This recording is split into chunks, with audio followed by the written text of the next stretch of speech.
예, 만나서 반갑습니다. 오늘도 귀하고 복된 주일, 또 주일 전에 우리 함께 모이신 우리 모든 성도님들을 주의 이름으로 환영하고 축복합니다. 우리 전후좌우편 바라보시면서 함께 인사 나눠보실까요? 잘 오셨습니다. 반갑습니다. 귀한 날, 복된 날, 행복한 날 되십시오. 할렐루야. 아멘. 여러분은 주님을 기대하십니까? 기대하고 또 우리가 더욱더 주님을 갈망하고 소망하며 나아갈 때 오늘 이 성전 가운데 또 우리 예배 가운데 하나님께서 그 은혜로 충만하게 채워주실 줄 믿습니다. 기대감과 소망함이 없으면 그 어느 것도 우리가 경험할 수 없어요. 그래서 오늘 이 시간 우리가 주님 앞에 더욱더 적극적으로 더욱더 갈급함으로 그 주님의 옷자락이라도 붙들겠다라는 그런 심정으로 함께 나아가는 시간이 되었으면 좋겠습니다. 이 시간들이 함께 우리를 부르시고 함께 하시는 그 주님 앞에 감사와 영광의 박수 올려드리시면서 우리 힘차게 찬양하며 나아갑니다.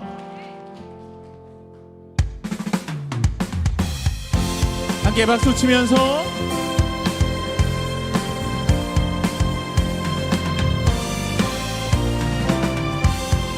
이 땅 가운데 빛으로 오시고 또 우리를 빛으로 부르신 그 주님 앞에 힘차게 찬양합니다.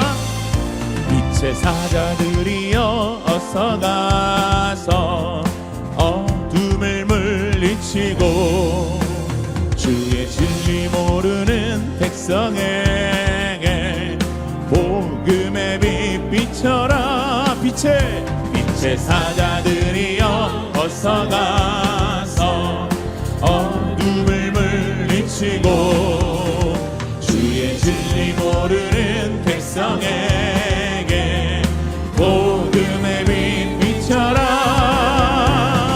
빛의 사자들이여 복음의 빛 비춰라. 괴로운 밤 밝게 비춰라. 빛의 사자들이여 선한 사역 힘을 내 주 함께 하시겠네. 아멘. 주의 크신 사랑을 전파하며 복음의 다시 한번 믿음으로 주님 부탁하신 말 순종하 이 진리 전파하라. 산을 넘고 물 건너 힘을 다 함께 복음의 빛 비춰라. 빛의 사자들이여 복음의 빛 비춰라. 괴로운 밤 밝게 비춰라. 다시 한번 전심으로 선포합니다. 빛의 사자들이여 빛의 사자들이여 복음의 빛 비춰라.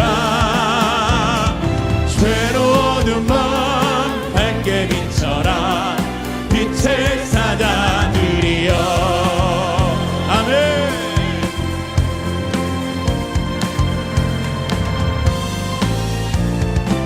우리도 힘차게 박수 치면서 다시 한번 그 주님을 기뻐하시면서 목소리 높이 함께 선포합니다. 동서남북 어디나 땅끝가 주님만 의지하고 눈 어두워 못 보는 백성에 함께 복음의 빛 비춰라.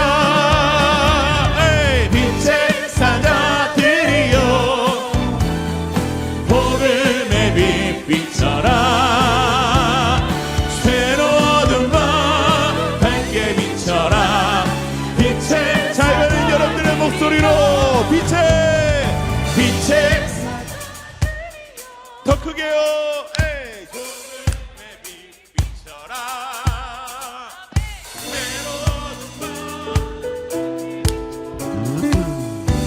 자, 함께 선포합니다. 빛의 사자들이여 복음의 빛 비춰라. 괴로운 밤 밝게 비춰라. 빛의 사자들이여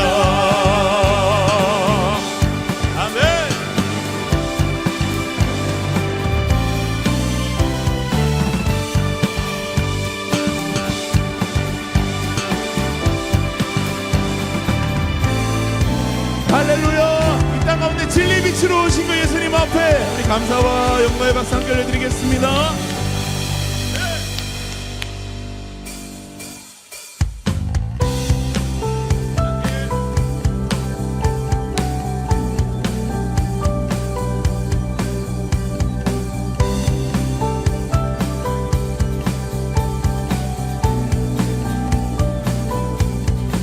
주의 선하심과 진실함을 담기 원해.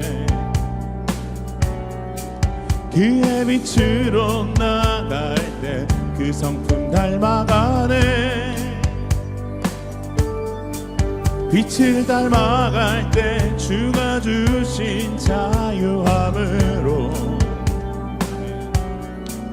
오는 대로 돌아와서 별같이 비추네. 우리 다 함께 주의 선하심과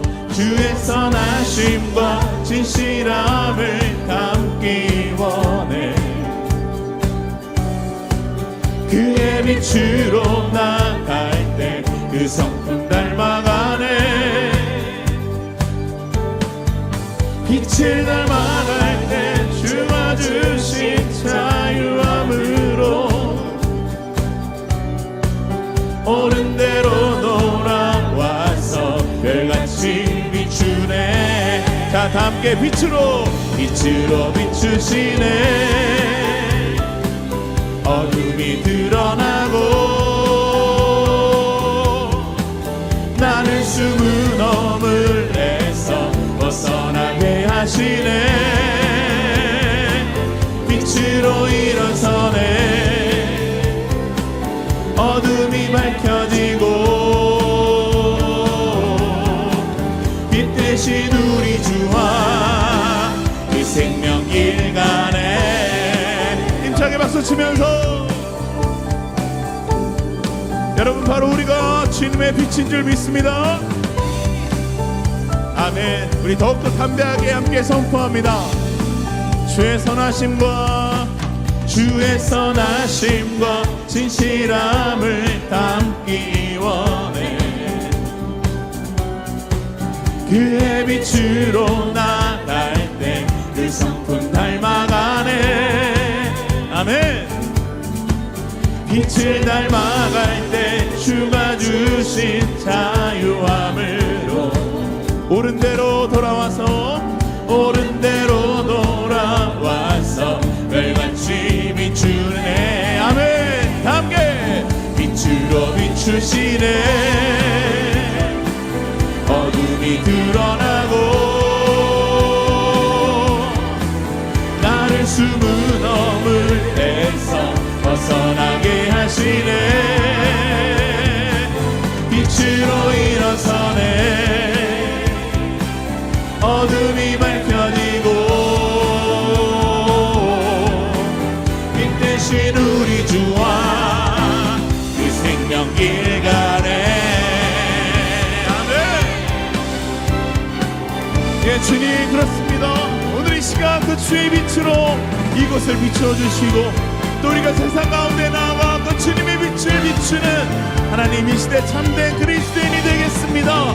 그것이 바로 우리의 고백인 줄 믿습니다. 할렐루야.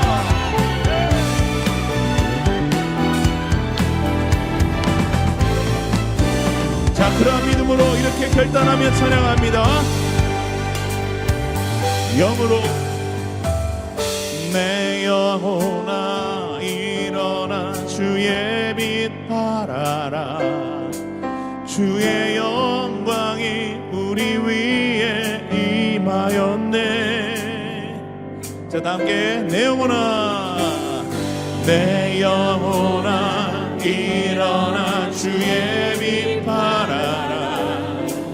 주의 영광이 우리 위에 임하였네. 아멘. 다시 한번 믿음으로 선포합니다. 내 영혼아 일어나 주의 빛 발하라. 주의 영광이 우리 위에 임하였네. 더 힘차게 내 영혼아 일어나 주의 빛 발하라.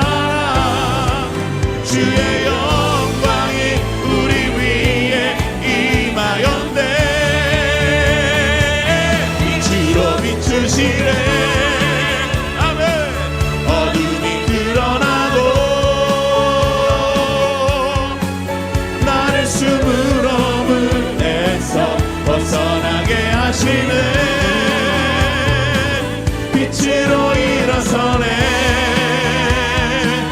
어둠이 밝혀지고 함께 빛 대신 우리 주와 그 생명길 가네. 아멘.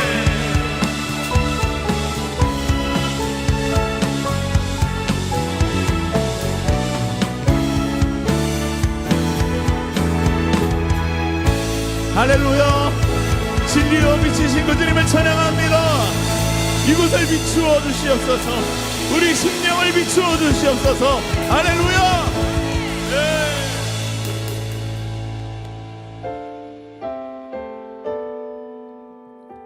말씀이 육신이 되어 그리고 빛으로 우리를 비추실 하나님 앞에 이 시간 함께 믿음으로 함께 선포하며 나아갑니다.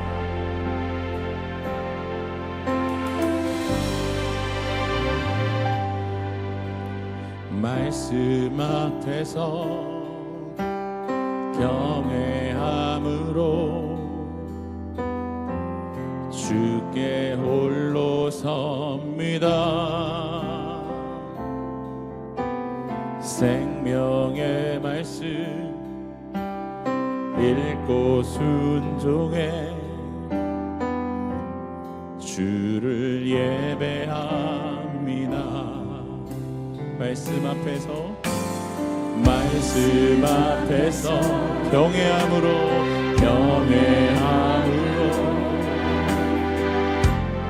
주께 홀로 섭니다. 생명의 말씀 읽고 순종해 주를 예배합니다.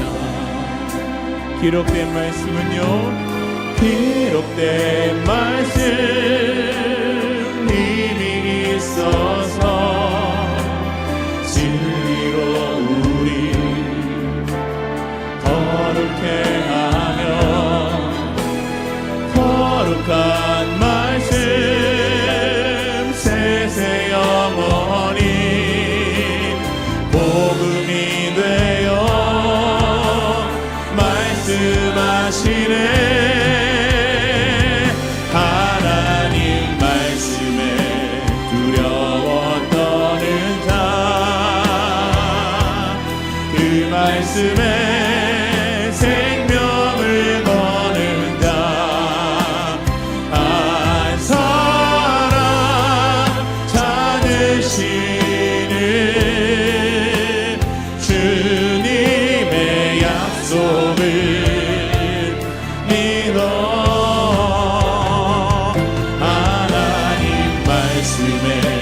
운명을 거는 자,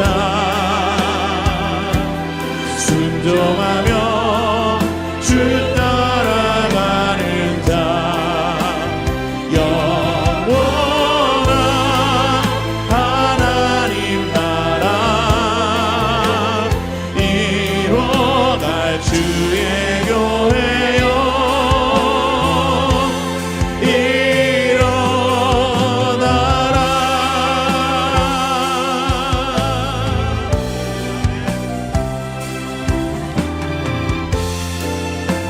자, 다시 한번 이 가사가 우리의 결단이 될 수 있도록 한 번 더 고백할까요? 말씀 앞에서 경외함으로 주께 홀로 섭니다. 생명의 말씀 읽고 순종해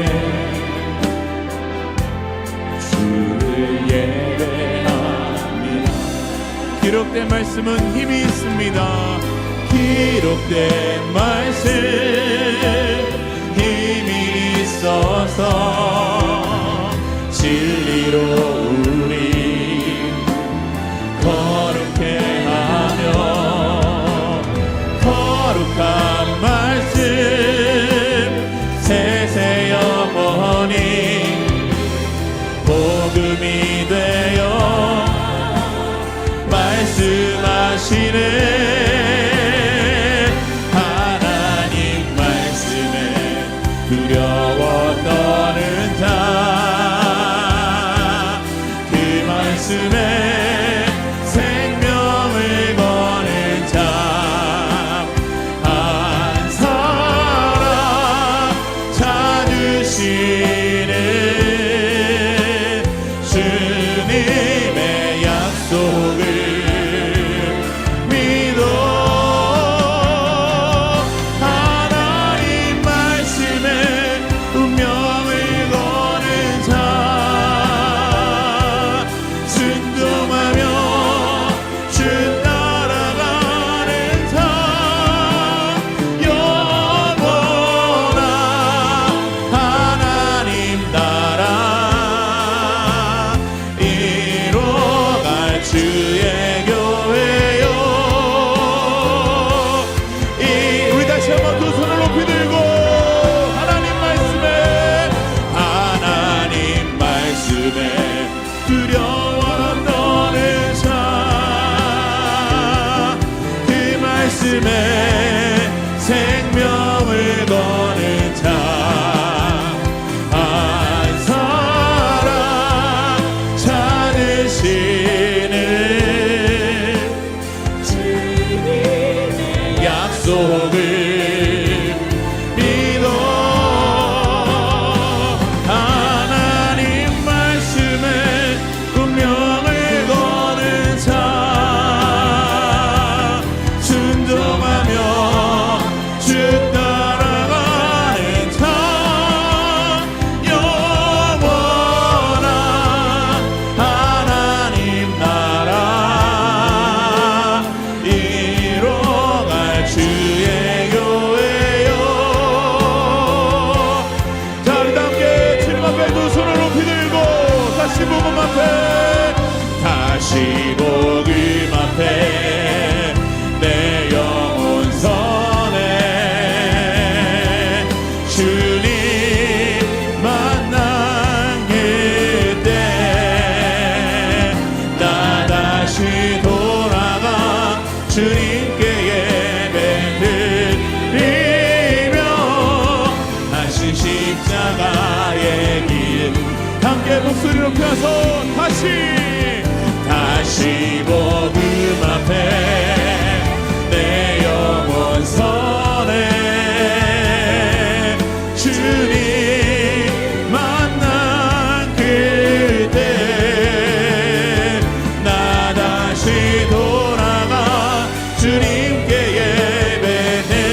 예배드리며 다시 십자가, 우리 마지막으로 다시 한번 선포합니다. 다시 복음 앞에, 다시 복음 앞에 내 영혼 선에 주님 만난 그때 나 다시 돌아가 주님께 예배드리며 다시 십자가의 길 걸으리. 나 다시 돌아가, 나 다시 돌아가 주님께 예배드리며 다시 십자가의 길 걸으리. 할렐루야. 우리를 진리로 그 생명을 인도하신 하나님 앞에 다시 한번 감사와 영광의 박수 올려드리겠습니다. 아멘. 이 시간 함께 우리 믿음으로 함께 선포하며 기도하며 결단하며 나아갑니다. 하나님, 오늘 이 시간 다시 한번 빛되시고 진리로 오신 그 주님을 찬양합니다. 오늘 이 시간 그 말씀의 빛으로 우리 심령을 비추어 주시고 우리를 회복시키시고 무너진 곳들이 다시 한번 수축되어지는 놀라운 은혜를 경험하는 시간 되게 하여 주시옵소서. 우리 단위 세우신 우리 담임 목사님 입술 가운데 성령의 능력을 갑절로 더하여 주시고 기록되어진 로고스의 말씀이 오늘 이 시간 살아 움직이는 레마의 말씀이 되어 이곳 가운데 충만하게 임하게 하여 주시옵소서. 우리 함께 주여 한번 크게 외치고 함께 기도합니다. 주여!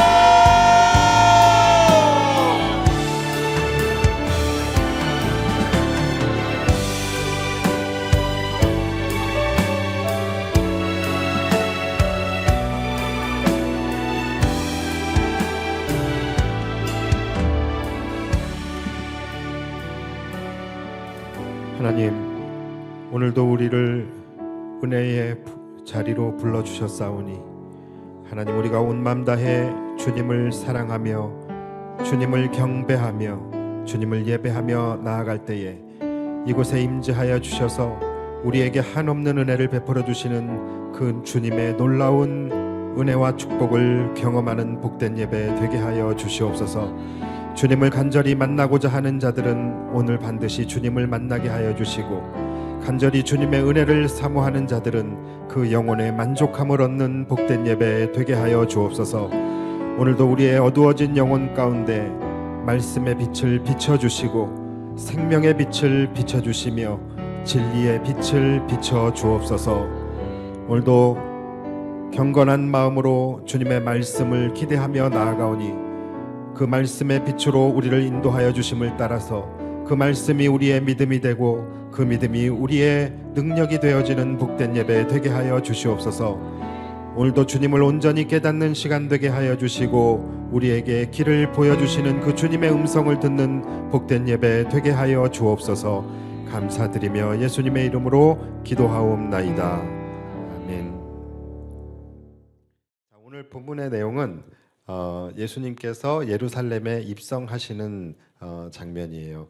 우리가 지난주의 말씀은 예수님께서 예루살렘을 향하여 가시는 장면이었죠. 그런데 이제 오늘은 예수님께서 예루살렘 거의 다 오셔서 이제 근처까지 다 도착하셔서 이제 예루살렘에 들어가시기 바로 직전에 바로 벳바게라는 곳에서 일어난 일입니다. 예수님께서 갑자기 제자 둘을 보내시며 너희들 저 건너편 마을에 가면은 나귀와 나귀 새끼가 줄에 매여 있을 것이다. 그러면 그거 풀어가지고서 그 나귀를 데리고 오너라. 이제 이렇게 말씀을 하세요. 정말 당황스러운 주문이지요, 그렇죠? 예수님 것도 아닌데 남의 나귀인데 그냥 끌고 오라는 거예요. 자, 여러분, 나귀 주인이 그거 보고 가만히 있겠습니까? 그럴 리가 만무하지요. 자, 그런데 여기서 예수님은 더 희한한 말씀을 하세요. 자, 오늘 본문 3절을 보시면 만일 누가 무슨 말을 하거든 주가 쓰시겠다 하라. 그리하면 즉시 보내리라 하시니. 그러니까 만약 누가 지금 당신들 뭐 하는 거예요? 왜 남의 나귀를 끌고 갑니까? 그러면 주가 쓰시겠다 하라. 그러면 군소리 없이 그냥 즉시 그거를 보내줄 거래요. 자, 여러분들은 이해가 가십니까? 이런 상황이 가능할까요? 예. 여러분, 만약에 제가 여러분들의 차를 그냥 가져가려 그래요. 그래서 여러분들이 왜 그러십니까? 그러면 주가 쓰시겠다 하라. 그러면 여러분 보내주시겠습니까? 예. 누구세요? 제가 그 차 꼭 가져가려고. 예, 제가 막 지금 내려가서 여러분들의 지갑을 탁 꺼내가지고서 주가 쓰시겠다 하라. 그러면 여러분 그냥 보내주시겠어요? 왜 여기는 안 나와요? 아멘이. 그러니까 이게 사실은 이상한 상황인 거예요. 자, 그런데 예수님의 이 말씀도 황당하지만 제자들은 또 그 말을 듣고 그렇습니까? 하면서 또 가요. 여러분, 제자들이 어떤 마음으로 갔을까요? 이들은 주님이 가라 하시면 되게 하실 거니까 가라 하시겠지라는 믿음을 가지고 갔을 거예요. 그렇죠? 우리가 지난 금요일에도 우리가 함께 말씀을 드렸지요. 주님이 올라가라 하실 때는 뭐예요? 이기게 하실 거니까 올라가라 하시는 거죠. 그렇죠? 예, 그러니까 주님이 가라 하실 때는 되게 하실 거니까 가라고 하시는 거예요. 자, 그래서 오늘 본문 4절을 보시면 이는 선지자를 통하여 하신 말씀을 이루려 하심이라. 자, 그러니까 바로 이 선지자가 누구냐면 스가랴 선지자예요. 스가랴 9장에 나오는 말씀인데 이 스가랴 9장에 예수님이 이제 나귀를 타고 오실 것을 예언을 하는 장면이 나옵니다. 그래서 이 말씀을 이루시기 위해서 가라고 하신 거예요. 자, 여러분 항상 기억하십시오. 주님이 우리에게 무언가를 순종을 요구하신다면 바로 그분의 말씀이 여러분들의 삶에 이루어지게 하기 위해서 여러분들에게 순종을 요구하시는 거예요. 그러니까 여러분들이 이해가 되지 않아도 우리가 믿음으로 순종하며 나아가면 하나님의 말씀이 그리고 하나님의 약속이 여러분들의 삶 속에서 이루어지게 될 줄 믿습니다. 자, 제자들은 왜 예루살렘으로 갔는지 사실은 제자들도 몰랐습니다. 예. 그러니까 예수님께서 예루살렘으로 지금 들어가시는데, 자, 예수님께서 예루살렘으로 왜 가시는 거예요? 왜 가시는 거죠? 바로 십자가를 지러 가시는 거예요. 십자가의 죽음을 통하여 죄인을 구원하시고 또 온 인류를 구원하시기 위해서 예루살렘으로 가시는 거예요. 그러나 제자들은 예수님께서 예루살렘으로 왜 가시는지 몰랐어요. 그리고 예수님께서 왜 갑자기 뜬금없이 나귀를 끌고 오라고 하시는지, 이 모든 것들을 제자들은 알지 못했어요. 그냥 예수님이 가시니까 간 거예요. 이해가 되지 않는 상황에서 예수님이 가시니까 따라간 거고, 가야 한다니까 간 거고, 나귀를 끌고 오라고 하시니까 이해가 되지 않지만 가서 끌고 온 것입니다. 그러니까 그들은 그때까지만 해도 앞으로 일어나게 될 일이 어떤 일인지 알지 못했어요. 심지어 언제까지 모르냐면 예수님께서 대제사장과 서기관들에게 이끌려 심한 고난을 받으시고 십자가에 달려 죽으실 때까지, 그때까지도 그들은 왜 이런 일이 일어나는지 알지 못했다라는 것이죠. 그래서 이들 왜 예수님께서 이렇게 처참하게 고통을 받으시고 고난을 받으시고 십자가에 달려 죽으셔야 하는가? 그리고 또 그로 인하여 우리에게 지금 찾아온 이 두려움과 공포, 이것은 왜 일어나는 일인가에 대해서 이들은 전혀 알지 못했어요. 나중에 시간이 지나고 나서야 그들은 깨닫게 됩니다.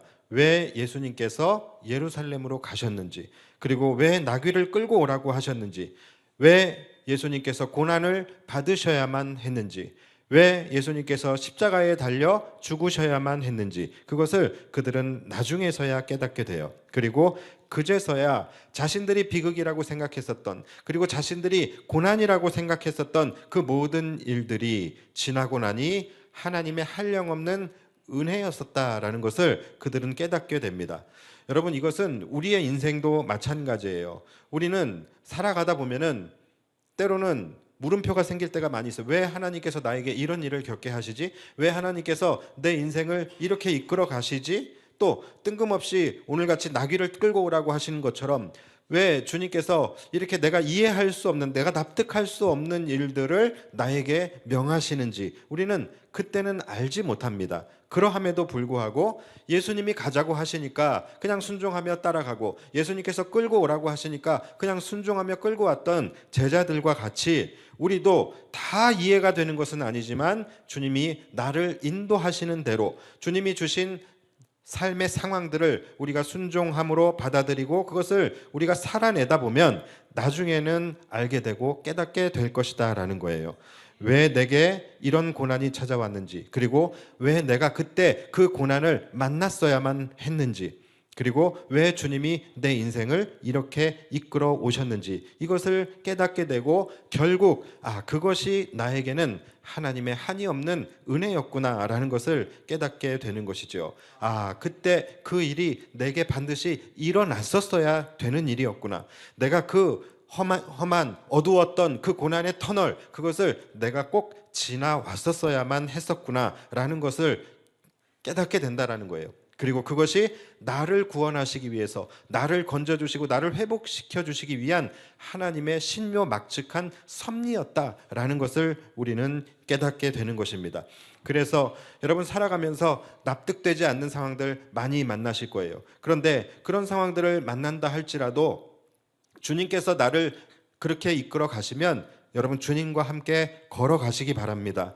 설사 이해되지 않는 것을 명하신다 할지라도 지금은 우리의 눈에 보이지 않지만 주님께서 요구하시는 그 순종 뒤에 감추어진 은혜, 감추어진 하나님의 약속, 그것을 바라보며 순종하시기 바랍니다. 당장 여러분들 믿음이 없어도 괜찮아요. 나는 그럴 만한 믿음이 없어, 괜찮습니다. 당장 믿음이 없어도 그런 것은 믿음이 있는 사람들, 믿음이 깊은 사람들, 믿음이 어느 정도 경지에 오른 사람들이나 그런 삶을 살 수 있지, 여러분 그렇지 않습니다. 믿음이 없어도 그냥 일단 따라가십시오. 여러분, 제자들도 말씀드렸잖아요. 제자들도 예수님이 왜 예루살렘에 가셨는지, 왜 십자가를 지셔야 했는지 몰랐다니까요. 그들에게도 믿음이 없었다라는 것이죠. 여러분, 그들의 믿음 언제 생겨요?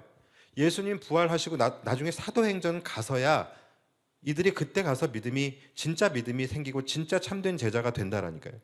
그러니까 지금 여러분들이 믿음이 없어도 그냥 예수님이 나를 이끌고 가시고 예수님이 나를 인도하시면 여러분 그냥 믿음으로 따라가시면 됩니다. 나중에 깨닫게 되는 거예요.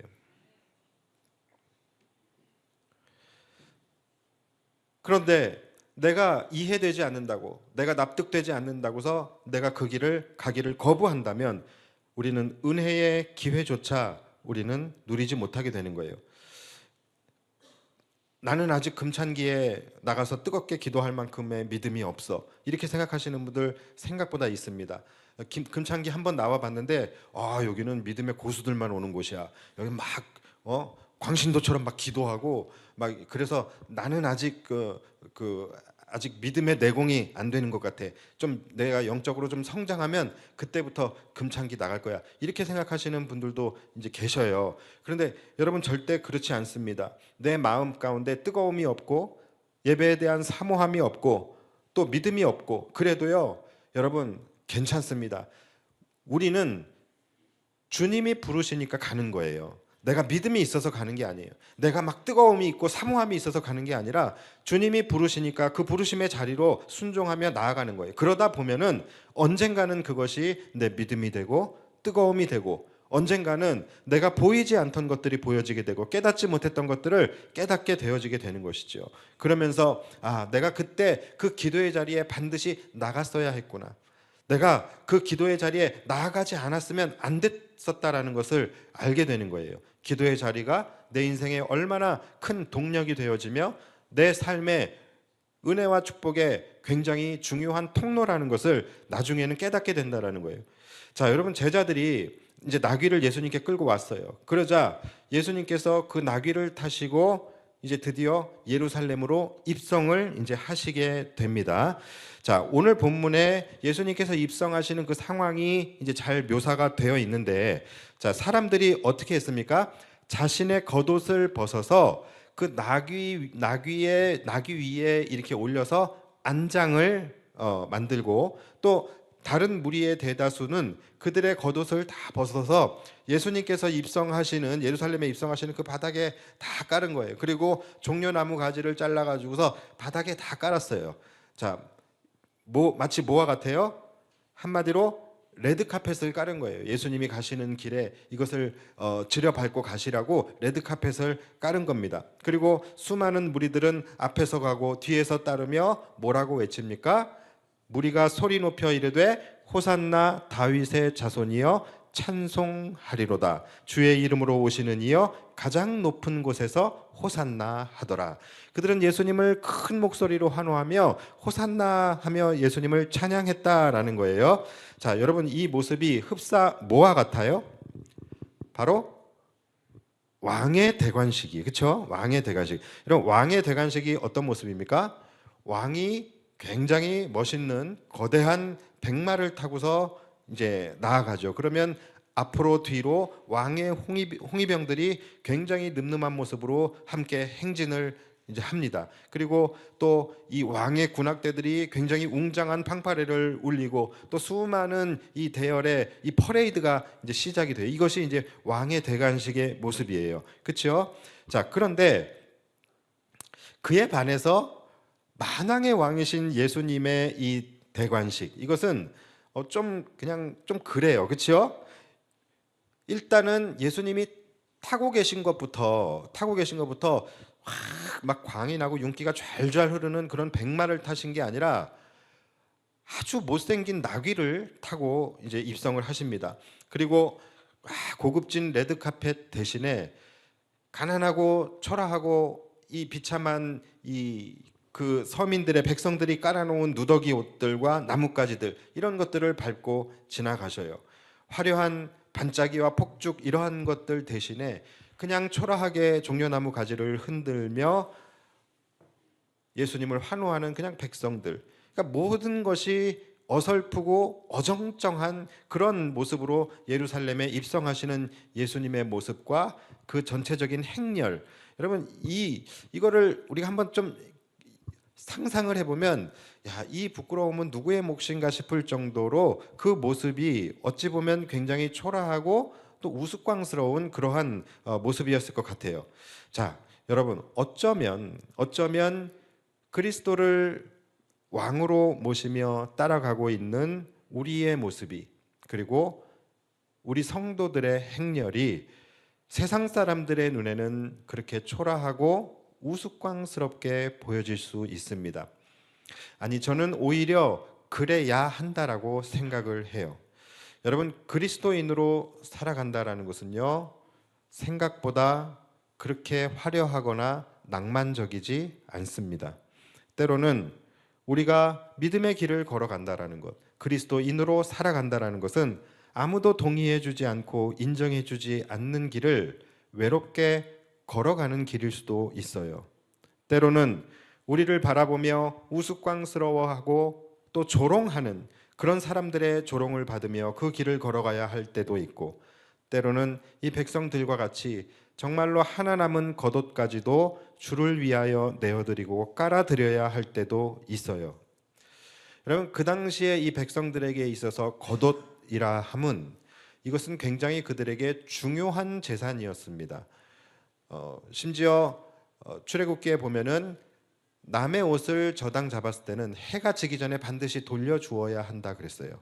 그만큼 이 겉옷이라는 것은 이들에게 낮에는 옷이었지만 밤에는 이들의 체온을 유지시켜주고 이들의 생명을 지켜주는 이불이었습니다.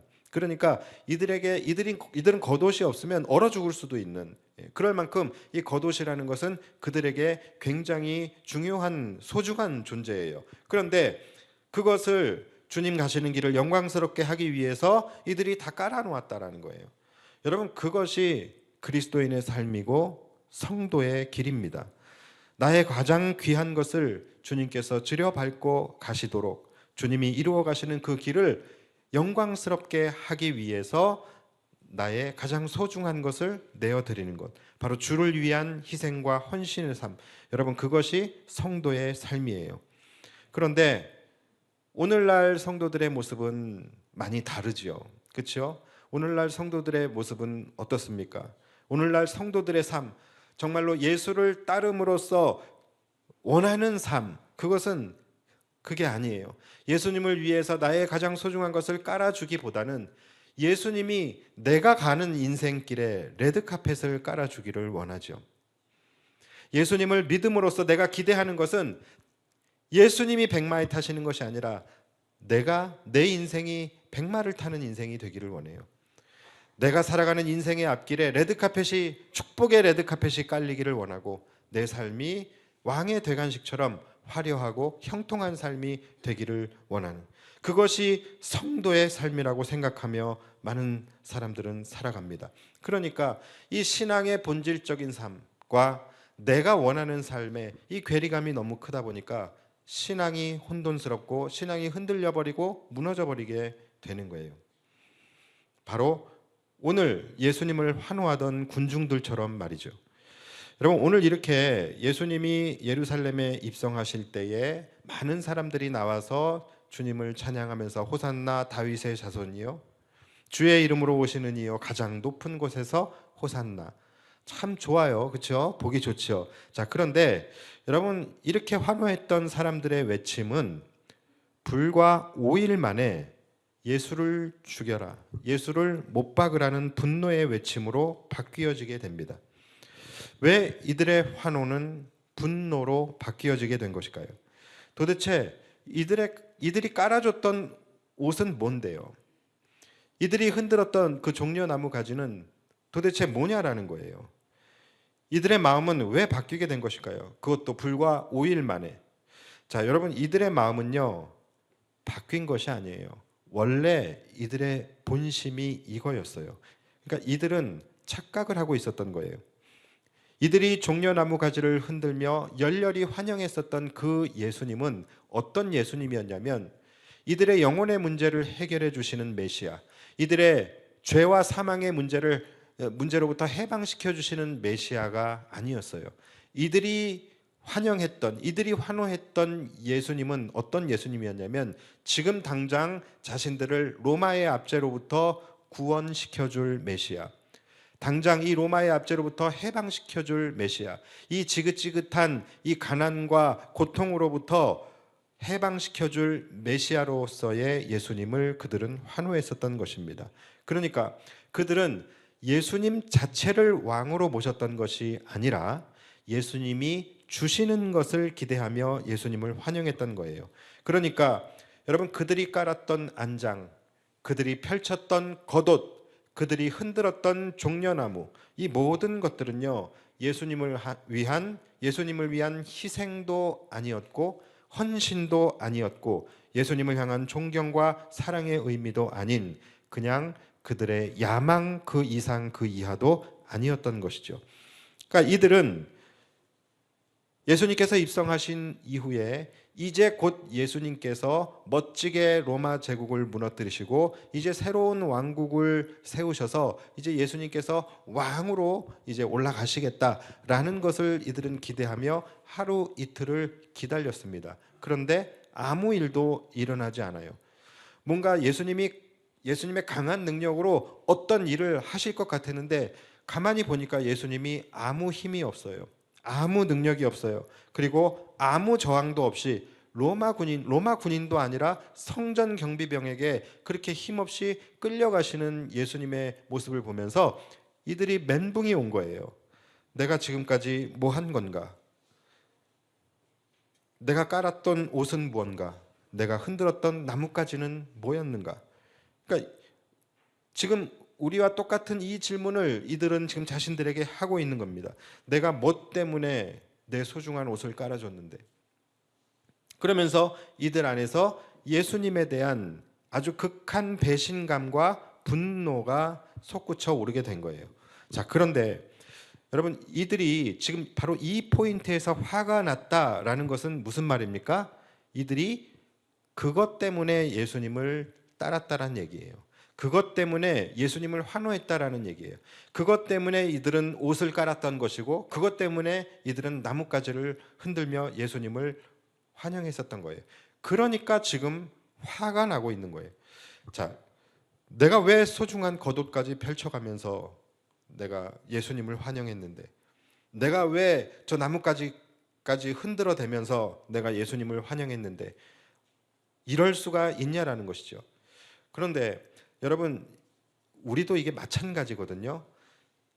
내가 왜 예수님을 믿고 따르고 있는지, 내가 왜 예수님을 열렬히 환영하는지, 내가 왜 예수님 앞에 나와서 뜨겁게 예배하는지, 내가 왜 예수님 앞에 나와서 손을 들고 찬양하는지, 여러분 그 이유를 알고 싶으시다면 내 마음 안에 있는 감추어진 그 마음의 본심을 알고 싶다면 여러분들이 예수를 믿으면서 여러분들이 신앙생활을 하면서 내가 어떤 포인트에서 섭섭해하고 화가 나는지 여러분 그것을 한번 돌이켜보면 아마 틀림이 없을 겁니다.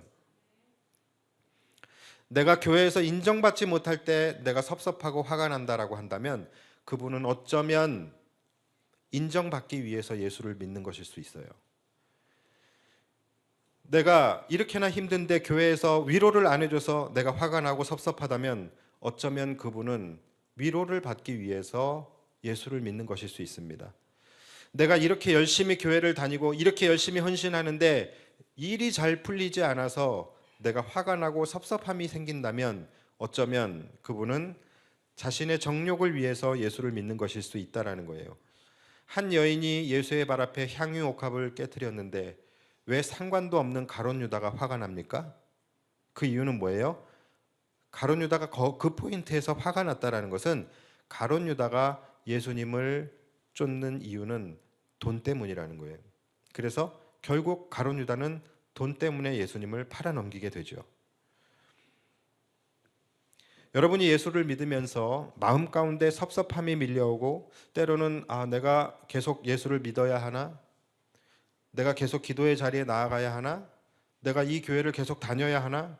여러분 혹시 이러한 갈등이 생긴다라고 한다면 일단 모든 마음을 내려놓으시고 내가 왜 지금 예수를 믿고 있는지, 내가 신앙하고 있는 그 믿음의 대상이 무엇인지 여러분 그것부터 다시 한번 점검해 보셔야 되는 거예요.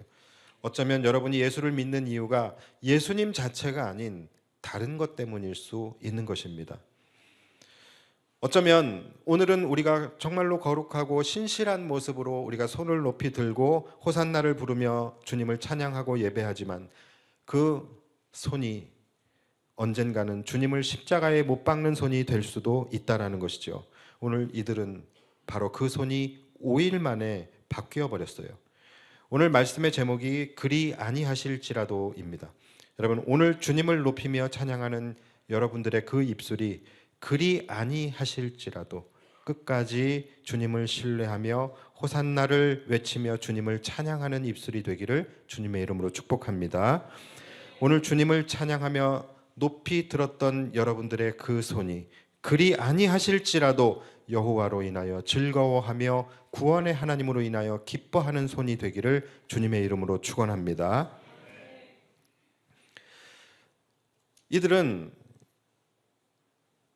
며칠 전까지만 해도 주님을 높이고 찬양하고 환호하던 그들의 입술이 예수님을 십자가에 못 박으라고 소리치는 입술이 되어버립니다.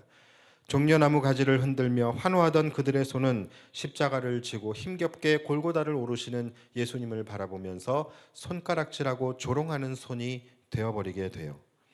자, 그런데요, 모두가 그랬던 것은 아니에요. 여러분, 그 가운데서도 그 골고다를 함께 울면서 따라갔던, 함께 울면서 올라간 사람들이 있었다라는 거예요.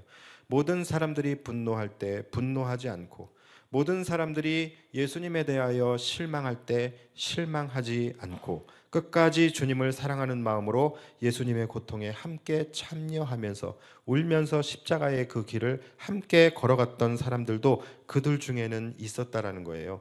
왜요? 그들은 예수님 자체를 온맘 다해 사랑했기 때문에 그래요.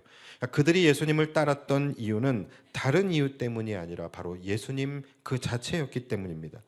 예수님의 발에 향유를 부었던 막달라 마리아, 간음의 현장에서 붙잡혔던 그 여인, 인생의 해답을 찾기 위해 예수님께 질문을 던졌던 니고데모, 그리고 예수님께 자신의 무덤을 내어줬던 아리마대 요셉, 그리고 또 예수님의 제자 요한. 그들은 끝까지 주님과 함께하며 주님을 따라갔던 자들이에요. 여러분, 우리가 주님의 제자라는 말을 많이 쓰죠. 여러분, 그렇다면 정말로 참된 제자는 어떤 사람일까요? 주님의 참된 제자. 제자는 스승을 따라가는 사람이 제자입니다. 그렇죠? 스승을 이끌고 가는 사람이 제자가 아니에요. 제자는 스승을 따라가는 자들이 제자입니다. 여러분, 자기가 가고 싶은 곳으로, 자기가 원하는 곳으로 예수님을 이끌고 가려고 하는 사람은 제자가 아닌 것입니다. 제자는 누구예요? 예수님이 가시는 길을 따라가는 거예요. 내가 이해가 되지 않아도, 내가 납득이 되지 않아도 주님이 가시니까 나도 따라가는 것. 여러분, 그것이 제자인 것입니다. 많은 분들은요, 자기가 원하는 곳으로 주님을 끌고 가려고 해요. 그러다가도 주님이 내 뜻대로 안 해주시면 분노하고, 이 군중들과 같이 분노하고 예수님을 버리고 떠나는 자들이 많아요. 그런데요, 그게 아니라 진정한 참된 제자는 예수님이 가시는 길을 믿음으로 따라가는 거예요. 그 길이 골고다 언덕이고 고난의 가시밭길이고 십자가의 고난의 현장이라 할지라도 주님이 가시기 때문에 울면서라도 묵묵히 따라가는 자들이 주님의 참된 제자인 것입니다. 비록 지금은 이해되지 않아도 언젠가는 주님께서 이 희미한 것들을 선명하게 보여주실 것을 믿는 믿음으로 오늘 이해되지 않는 그 길을 믿음으로 순종하며 따라가는 자들, 그들이 제자들인 거예요. 여러분들마다 각자 주님 앞에서 바라고 소원하는 것들이 있을 거예요. 그런데 주님 앞에 여러분들이 어떠한 것을 바라고 기도하고 소망하고 원하고 이러한 것들은 너무나도 자연스러운 것이고 너무나 좋은 것입니다. 그런데 때로는 나의 뜻과 주님의 뜻이 일치하지 않을 때, 그럴 때에 다시 말해서 그리 아니하실지라도 내가 기대했던 삶을 주님께서 그 길로 이끌어 가시지 않는다 할지라도 내가 믿는 주님을 끝까지 신뢰함으로 찬송하며 주님을 따라가실 수 있겠냐라는 거예요. 여러분, 요한복음 6장에 보면은 많은 사람들이, 수많은 무리들이 자신들이 주님의 제자임을 자처하며 주님을 따릅니다. 그런데 그들은 육신의 떡을 구하려고 예수님 앞에 나왔는데 예수님이 하시는 말씀은 계속 생명의 떡을 말씀하셔요. 육신의 떡은 아니래요. 생명의 떡을 말씀하셔요. 가만히 보니까 예수님이 자신들이 기대했던 예수님이 아닌 것 같아. 그러니까 이들이 썰물처럼 싹 빠져나가 버리게 됩니다. 예수님 앞에는 아무도 남지 않게 돼요. 여러분, 예수님의 마음이 어떠셨을 것 같아요? 그때에 예수님께서 남아있는 제자들을 향하여 이렇게 말씀하십니다. 너희도 가려느냐? 그때에 베드로가 뭐라 그럽니까?